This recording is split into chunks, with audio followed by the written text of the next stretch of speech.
Hello friends, welcome to entire classes. आज है 7 अक्टूबर 2025 और आज हम लोग 7 अक्टूबर 2025 के जितने भी महत्वपूर्ण करंट अफेयर्स हो सकते हैं उसको डिस्कस करेंगे। तो आइए हम लोग आगे बढ़ते हैं। इससे पहले हम एक कोट डिस्कशन करेंगे। कौन कहता है सफलता लक्ष्य से मिलती है, मेहनत में अगर आग हो तो मंजिल भी झुका करती है।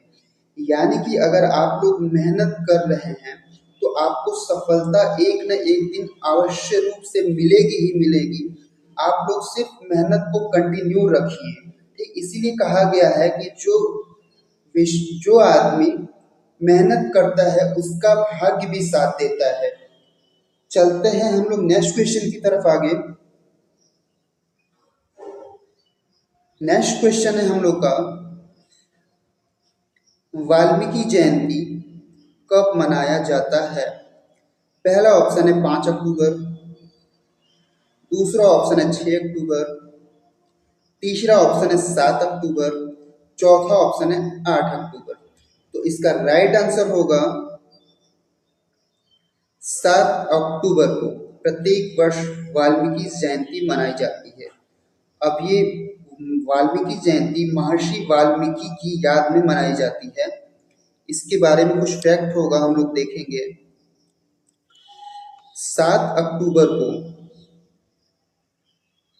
मुख्य रूप से वाल्मीकि जयंती मनाई जाती है।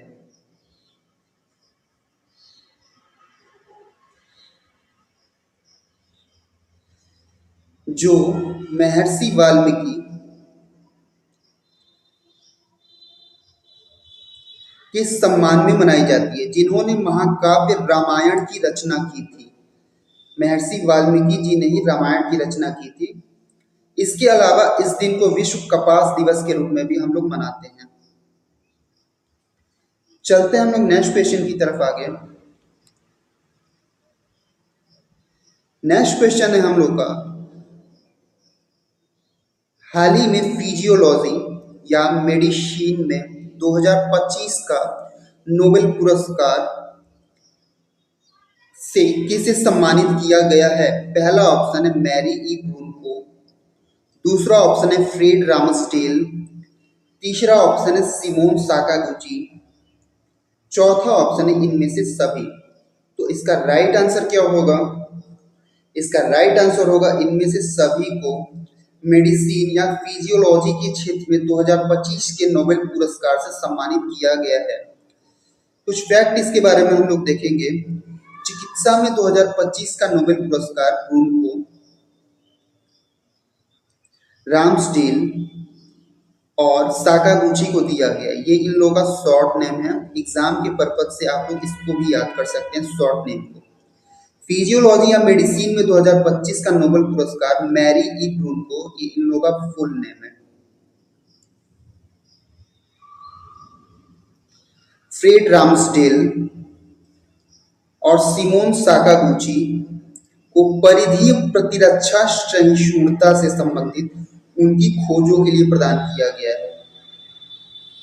परिधीय प्रतिरक्षा सहिष्णुता से संबंधित पुरस्कार कौन देता है? तो कैरोलिंस्का इंस्टीट्यूट में नोबेल असेंबली, ये नोबेल असेंबली देती है। कहाँ पे? कैरोलिंस्का इंस्टीट्यूट में, जो कि स्वीडन की राजधानी स्टॉकहोम में है। नोबेल पुरस्कार विश्व के सबसे सम्मानित पुरस्कारों में से एक है जो संगठनों को दिया जाता है। चलते हैं हम लोग नेक्स्ट क्वेश्चन की तरफ आगे। नेक्स्ट क्वेश्चन है हम लोग का, हाल ही में विश्व पैरा एथलेटिक्स चैंपियनशिप 2025 में भारत किस स्थान पर रहा है? पहला ऑप्शन है 10वें स्थान पे, दूसरा ऑप्शन है 5वें स्थान पे, तीसरा ऑप्शन है 11वें स्थान पे, चौथा ऑप्शन है 8वें स्थान पे। तो इसका राइट आंसर होगा 10वें स्थान पर। अब इसके बारे में कुछ फैक्ट होगा, हम लोग देखेंगे। यह विश्व पैरा एथलेटिक्स चैंपियनशिप 2025 का 12वां संस्करण है।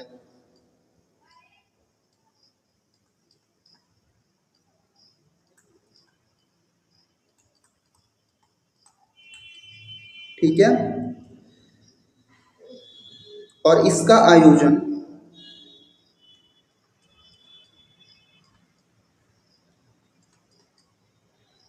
भारत में दूसरी बार हो रहा है।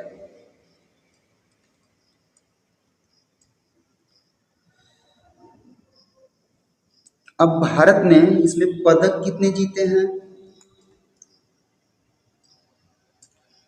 तो 6 गोल्ड,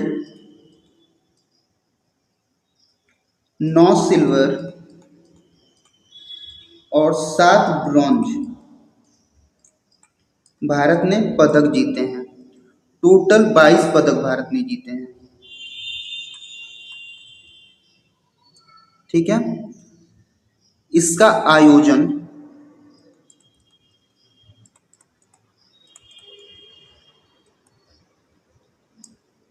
नई दिल्ली में किया गया है, नई दिल्ली के जवाहरलाल नेहरू स्टेडियम में।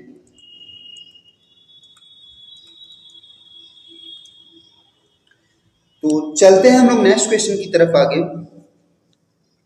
नेक्स्ट क्वेश्चन है हम लोग का, हाल ही में केंद्रीय पर्यावरण, वन एवं जलवायु परिवर्तन मंत्री भूपेंद्र यादव ने किस स्थान पर राजस्थान के पहले नमो जैव विविधता पार्क का उद्घाटन किया है? पहला ऑप्शन है जैसलमेर, दूसरा ऑप्शन है अलवर, तीसरा ऑप्शन अजमेर, चौथा ऑप्शन है बांसवाड़ा। तो इसका राइट आंसर होगा अलवर। अब इसके बारे में कुछ फैक्ट हम लोग देखेंगे। केंद्रीय पर्यावरण, वन एवं जलवायु परिवर्तन मंत्री भूपेंद्र यादव ने अलवर के प्रताप बांध में, कहां पे? प्रताप बांध।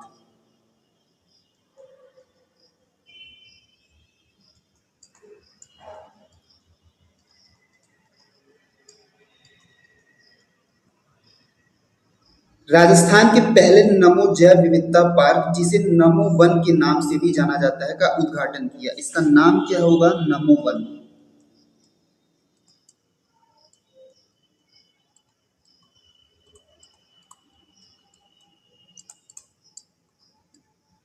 यह पार्क अलवर क्षेत्र के लिए हरित फेफड़े के रूप में कार्य करता है। ठीक है, हरित फेफड़े के रूप में ये कार्य करेगा।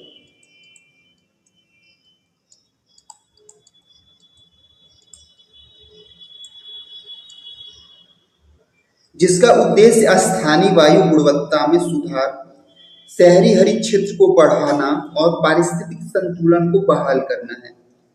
चलते हैं हम लोग नेक्स्ट क्वेश्चन की तरफ आगे। नेक्स्ट क्वेश्चन है हम लोग का, BWF विश्व जूनियर चैंपियनशिप का आयोजन किस स्थान पर हो रहा है?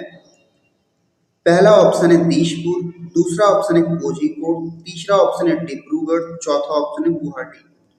तो इसका राइट आंसर होगा गुवाहाटी में BWF विश्व जूनियर चैंपियनशिप का आयोजन हो रहा है। अब इससे जुड़े कुछ फैक्ट हम लोग देखेंगे। गुवाहाटी असम भारत में दूसरी बार BWF विश्व जूनियर चैंपियनशिप की मेजबानी कर रहा है।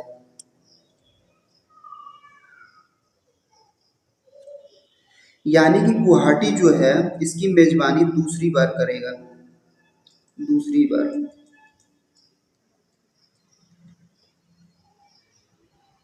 विश्व के शीर्ष युवा शटलरों की भागीदारी वाला यह प्रतिष्ठित टूर्नामेंट 17 वर्ष के अंतराल के बाद भारत में वापसी कर रहा है।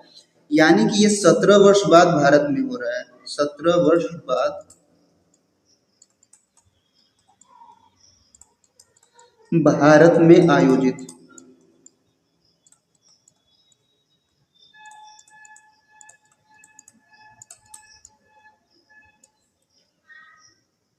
इसका जो पहला संस्करण था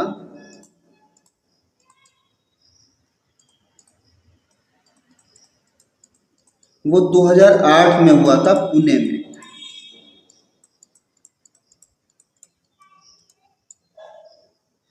भारत उन 4 एशियाई देशों में शामिल हो गया है जिन्होंने 2 बार इसकी मेजबानी की है।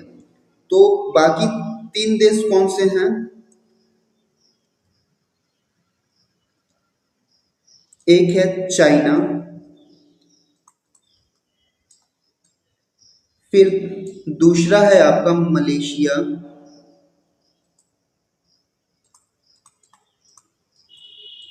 और तीसरा होगा इंडोनेशिया, और चौथा हमारा भारत बन गया है, जो इसकी मेजबानी दूसरी बार करने जा रहा है। चलते हैं हम लोग नेक्स्ट क्वेश्चन की तरफ आगे। नेक्स्ट क्वेश्चन है हम लोग का, हाल ही में बिहार के मुख्यमंत्री नीतीश कुमार ने राज्य की पहली मेट्रो सेवा का उद्घाटन कहाँ किया है? पहला ऑप्शन है गया, दूसरा ऑप्शन है पटना, तीसरा ऑप्शन है भागलपुर, चौथा ऑप्शन है मुजफ्फरपुर। तो इसका राइट आंसर होगा पटना। यानी कि पटना में भी अब मेट्रो की शुरुआत हो चुकी है, जो कि बिहार की पहली मेट्रो कही जाएगी। इससे जुड़े कुछ फैक्ट होंगे हम लोग देखेंगे। बिहार के मुख्यमंत्री नीतीश कुमार ने पटना मेट्रो रेल सेवा के पहले चरण का उद्घाटन किया। पटना मेट्रो रेल सेवा के पहले चरण, ये इसका पहला चरण होगा, जिसमें न्यू पाटलिपुत्र बस टर्मिनल से भूतनाथ स्टेशन तक, ये कहां से कहां तक जाएगी? न्यू पाटलिपुत्र बस टर्मिनल से भूतनाथ स्टेशन तक 3.6 किलोमीटर लंबा एलिवेटेड मेट्रो कॉरिडोर शामिल है।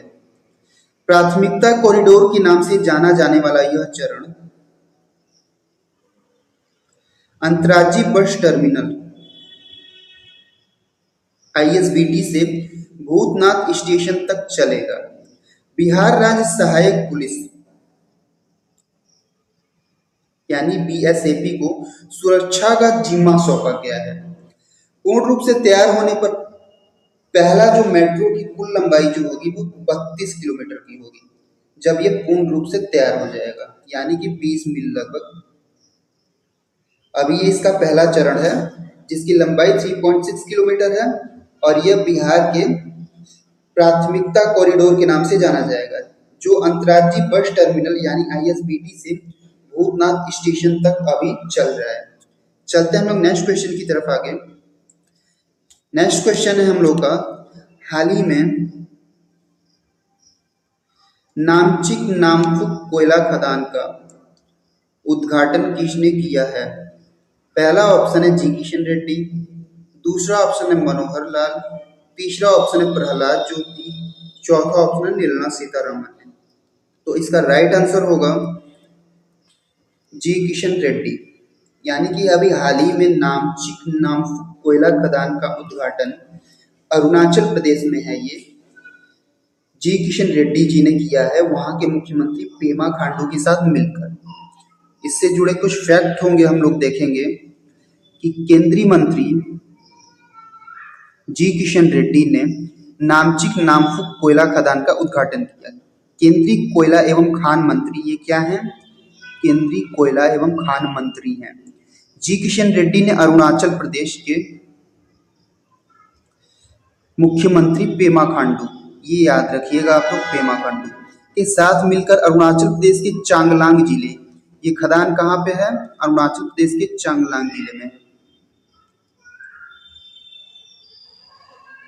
नामचिक नामफुक कोयला खदान का उद्घाटन किया है।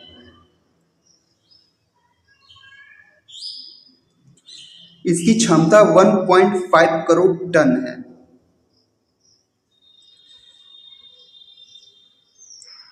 भंडार क्षमता वाली यह खदान आधिकारिक तौर पर चालू हो गई है, जो पूर्वोत्तर भारत में विकास और ऊर्जा सुरक्षा की दिशा में एक महत्वपूर्ण कदम है।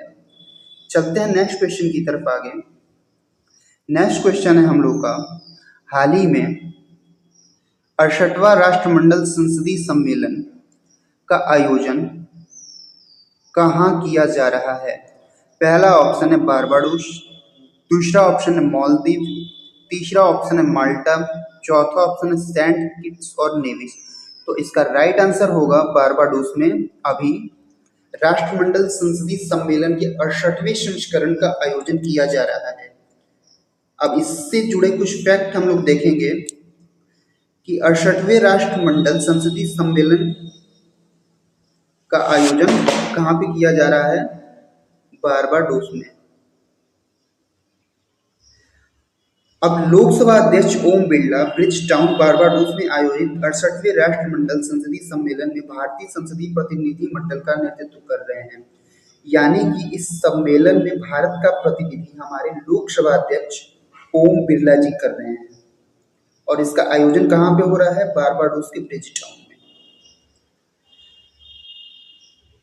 68वें संस्करण का विषय क्या होगा? यानी थीम, ये इंपॉर्टेंट है, the Commonwealth a global partner. यह कार्यक्रम राष्ट्रमंडल संसदीय संघ यानी कि सीपीए द्वारा प्रतिवर्ष आयोजित किया जाता है।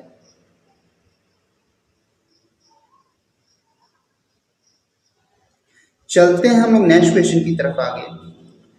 नेक्स्ट क्वेश्चन है हम लोग का, हाल ही में कोल इंडिया की पहली महिला केंद्रीय स्टोर इकाई का उद्घाटन कहाँ किया गया है? पहला ऑप्शन है रायगढ़, दूसरा ऑप्शन है सरगुजा, तीसरा ऑप्शन है कोरबा, चौथा ऑप्शन है बिलासपुर। तो इसका राइट आंसर क्या होगा? तो इसका राइट आंसर होगा कोरबा। यानी कि अभी हाल ही में कोल इंडिया की पहली महिला केंद्रीय स्टोर इकाई का उद्घाटन कोरबा जिले में किया गया है, जो कि छत्तीसगढ़ में है। तो ये रहा आज का हमारा करेंट अफेयर्स। इसकी पीडीएफ हमारे टेलीग्राम चैनल पे है, आप वहां से जाके इसको डाउनलोड कर सकते हैं और इसका लिंक यूट्यूब के डिस्क्रिप्शन बॉक्स में उपलब्ध है। तो आज के लिए इतना ही। Thank you so much.